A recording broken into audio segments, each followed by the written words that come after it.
Oh, is this working? It's working. Oh, cool. Alright, hey, what's up? It's been a while. Yeah, still working in the basement, still working on all different kinds of guitars and shit.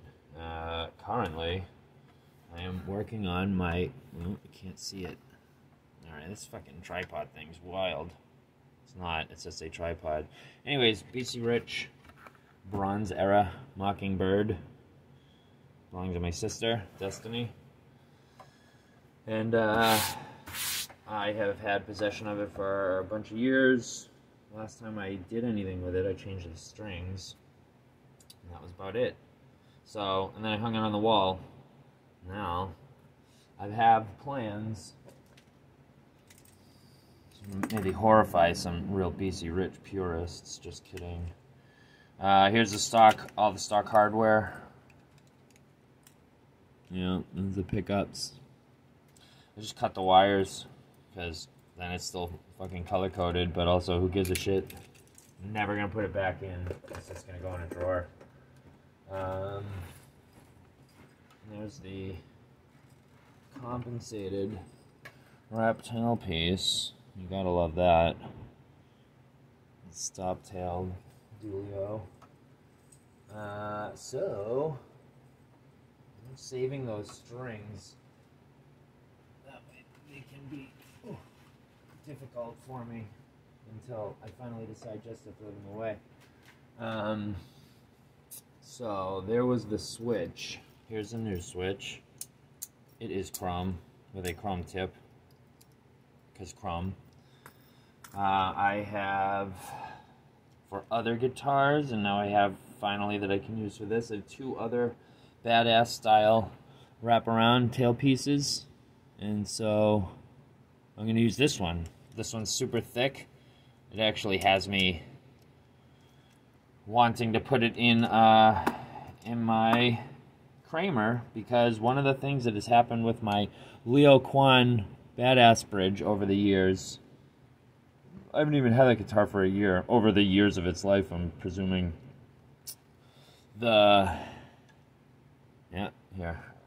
This is how the thing sits on the body.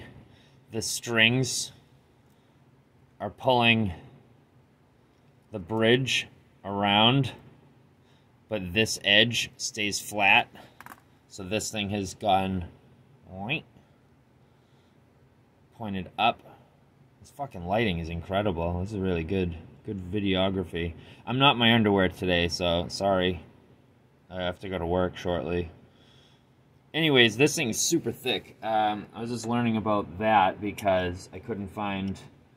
I had to find the actual studs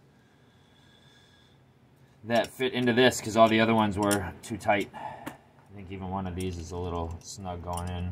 No, they're both perfect. So, that's cool. I did... bring it around here. I already did scrub the frets and make them like super lovely. It's all leveled and crowned. Now I just said that wrong. I didn't scrub the frets, but I leveled and crowned the shit out of them. They were like so grody. They actually seemed like almost as if they were like it's hard to describe. I'm picturing paint that had cellophane over it while it was drying, and then you peeled the cellophane off afterwards, and how it was like textured and shit. That's what the frets were like. They were really weird. It didn't actually make sense, but I found a couple of dead frets in here, and I believe they're resolved. In my unnecessary need to upgrade this guitar, I really want to do the tuners, because I fucking hate these ones that are commonly referred to as economy tuners. But it does say right there on the back of the headstock that this one was made in Indonesia. I mean, you see the scarf joint with the multi-part head stock. There is actually a little bit of like figuring and shit in this neck. It's kind of funny, but regardless. So there's the neck.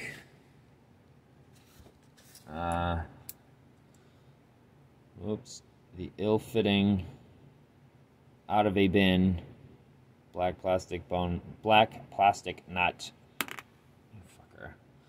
Here's the piece of bone that I'll turn into a new nut for that thing. When I was taking the neck off, this has come up before, I'll probably highlight this in a video when I have to fucking rip the fretboard off to fix it because I fucked it up. Here's a deep in this video public service announcement. I won't be able to fucking do this justice. Here, I don't need all 4 screws to show it.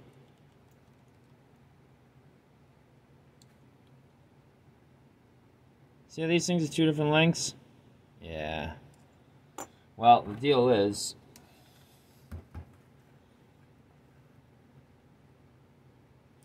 it's thicker in the back because there's like a slope. You can even see this body's made out of plywood. You can see where the grains change because this thing like has a shim in it, like the neck pocket is angled, right?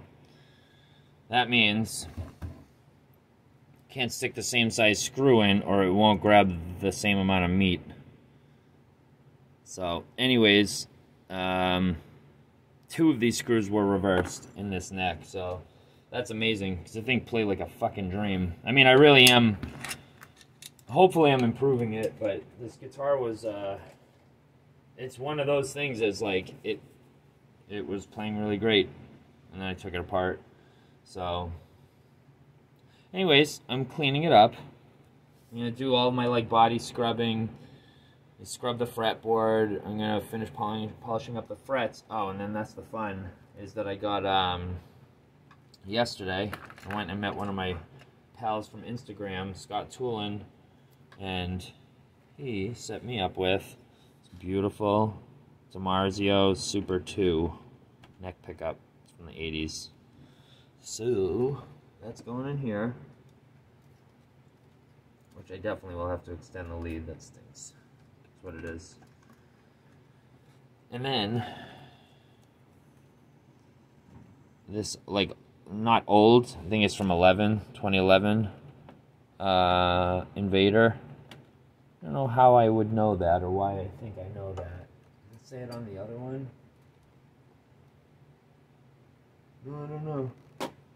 Anyways, I've got a black Invader. It's gonna go in the bridge position. And then a new big beef boy,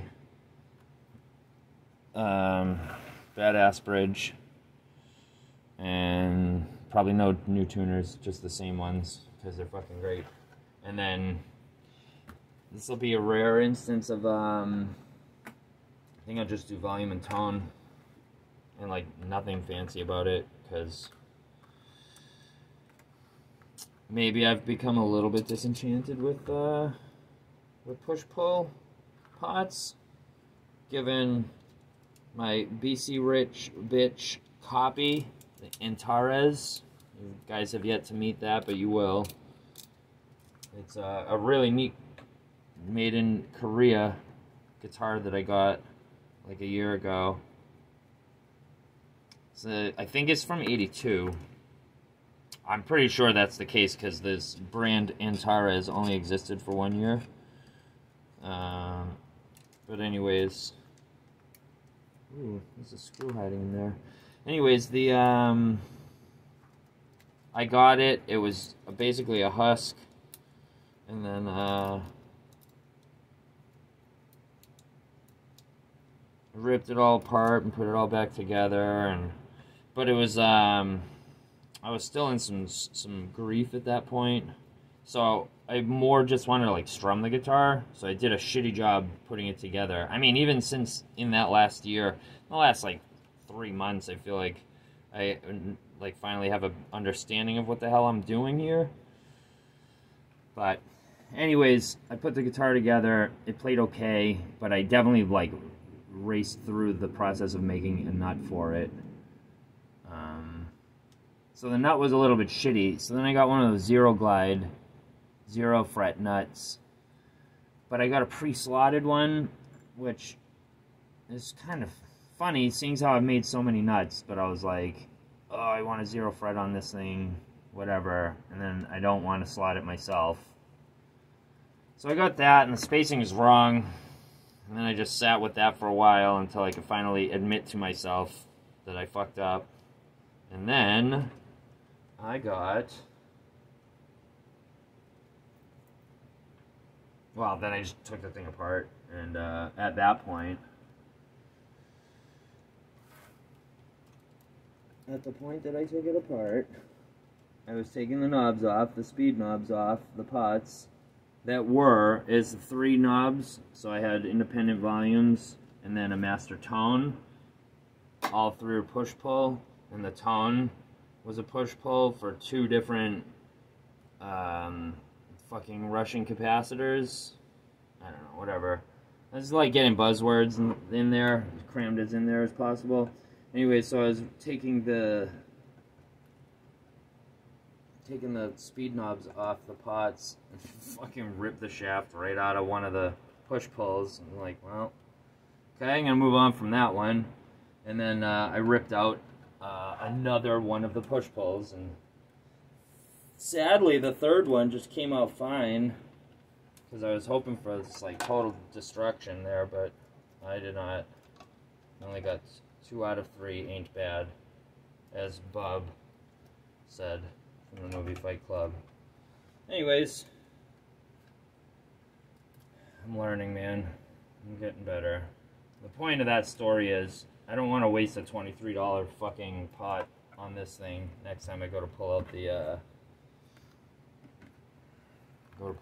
like any of the parts. I don't know, pull the knobs off. It's fucking dumb.